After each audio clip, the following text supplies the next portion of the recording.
اللہ کے رسول صلی اللہ علیہ وسلم کی حدیث میں بنی اسرائیل کے اس شخص کا واقعہ بھی ہے، اور مجھے یقین ہے آپ میں سے اکثر لوگوں نے سنا ہوگا کہ بنی اسرائیل کا ایک آدمی بہت گناہگار قاتل 99 افراد کو قتل کر دیا، لیکن اس کو فکر ہوئی کہ میں یہ غلط کر رہا ہوں، مجھے اللہ سے توبہ کرنا چاہیے، مغفرت طلب کرنی چاہیے، اور وہ تلاش میں نکلا کہ کسی اللہ والے سے، کسی عالم سے پوچھ سکے کہ ہماری توبہ کا کیا طریقہ ہو سکتا ہے۔ پوچھتے وہ ایک اللہ والے کے پاس پہنچے، عبادت گزار عابد کے پاس، کہ میں 99 قتل کر چکا ہوں، میرے توبہ کی کیا شکل ہوگی، مجھے کیا کرنا ہوگا۔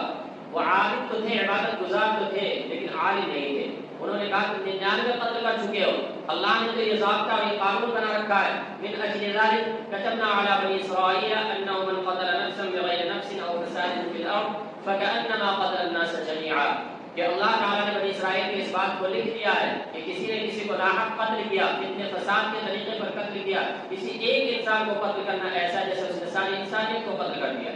اور تم 99 کو قتل کر کے آئے ہو، تمہاری توبہ کیسے ہوگی؟ نہیں ہوگی تمہاری مغفرت۔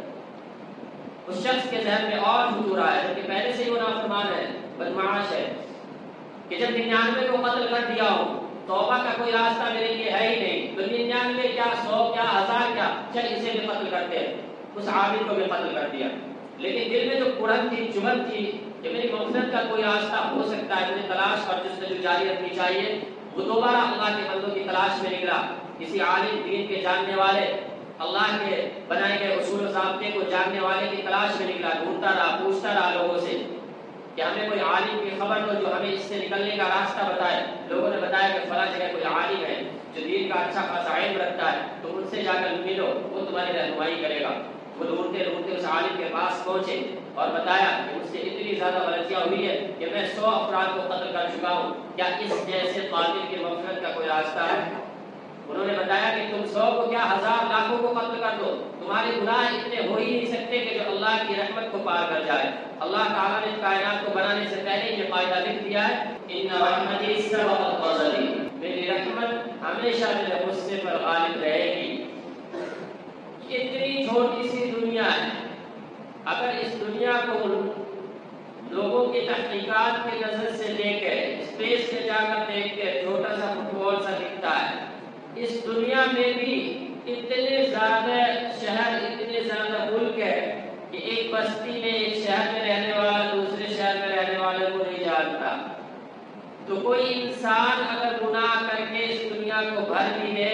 اللہ کے سامنے اس کی کیا حیثیت ہوگی؟ کوئی حیثیت نہیں۔ اللہ تعالیٰ اس کو بھی معاف کر سکتے ہیں، لیکن مغفرت مانگنے والا ہونا چاہیے۔ جب اس عالم نے اسے بتا دیا تمہاری مغفرت ہو سکتی ہے، لیکن اس کے لیے تمہیں جتنے گناہ کیے ہیں اللہ کو راضی کرنے کے لیے فلاں جگہ جاؤ، وہاں ولی اللہ کے نیک بندے رہتے ہیں، دن رات عبادت و اطاعت میں لگے رہتے ہیں، دعائیں کرتے ہیں، اللہ تعالیٰ نیک بندوں کی دعاؤں کو قبول کیا کرتے ہیں۔ تم بھی ان کی صف میں جا کر بیٹھ جاؤ، وہاں جا کر جب اپنے گناہوں پر شرمندگی کا اظہار کرو گے، ندامت کا اظہار کرو گے، اللہ تعالیٰ سے مغفرت طلب کرو گے، اللہ تعالیٰ تمہاری مغفرت فرما دیں گے۔ یہ وہاں سے چل چکے، بات یہی ختم نہیں ہوئی، آگے دیکھیے، ابھی یہ چل تو چکے ہیں، لیکن راستے میں ہی موت کا پیغام لے کر ملک الموت پہنچ چکے ہیں، روح قبض کر چکے ہیں۔ روح جب قبض ہو گئی، اب فرشتے آئے، رحمت کے فرشتے بھی آئے، عذاب کے فرشتے بھی آئے، دونوں۔ رحمت کے فرشتے کہتے ہیں اس کی روح ہم لے جائیں گے کیونکہ اس نے توبہ کر لی ہے اور اس کی توبہ قبول ہو چکی ہے، اس لیے گناہوں سے پاک و صاف ہو گیا، مجھے لے جانا ہے اسے۔ عذاب کے فرشتے کہتے ہیں کہ نہیں، اس نے زندگی میں ایک بھی اچھا کام نہیں کیا، ساری زندگی قتل و غارت کی ہے، نافرمانیاں کی ہے، یہ تو عذاب کا مستحق ہے، اسے تو میں لے جاؤں گا۔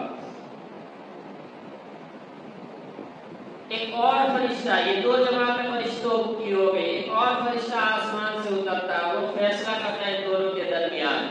کہ اس نے توبہ تو واقعی کر لیا ہے اور یہ جا رہا ہے جس طرف، وہاں بھی توبہ کرنے کے لیے ہی جا رہا، اللہ کو راضی کرنے کے لیے ہی جا رہا ہے، اور دوسری طرف یہ بات بات بھی ہے کہ اس نے ساری زندگی نافرمانی کی ہے، تو اس کے فیصلے کا طریقہ یہ ہے کہ جہاں سے یہ آ رہا ہے وہ مسافت دیکھی جائے کتنی زیادہ ہے، جدھر یہ جا رہا ہے وہ دیکھا جائے کتنا زیادہ ہے، اور جس کے یہ قریب ہے اس کا حکم لگ جائے گا اس پر، اور وہ فرشتے کو لے کر جائیں گے۔ وہ مسافت ناپی گئی کہ جہاں سے یہ آیا ہے اس کی کیا ہے، جہاں تک آیا ہے اس کی کیا ہے۔ صرف ایک بارش یہ مغفرت کے زیادہ قریب ہے، اس طرف زیادہ قریب ہے جہاں جا رہا ہے، اور ایک بارش دور اس سے ہے جہاں سے یہ آ رہا ہے۔ اس کا حکم ہو گیا کہ اب ان کو جو ہے رحمت کے فرشتوں کے ساتھ بھیجا جائے، اس کی توبہ قبول ہو گئی۔ تو اس میں تو ایک ہمارے سمجھنے کی بات یہ تھی کہ ہم توبہ کو اپنا معمول بنائیں، استغفار کریں۔ اللہ کے رسول صلی اللہ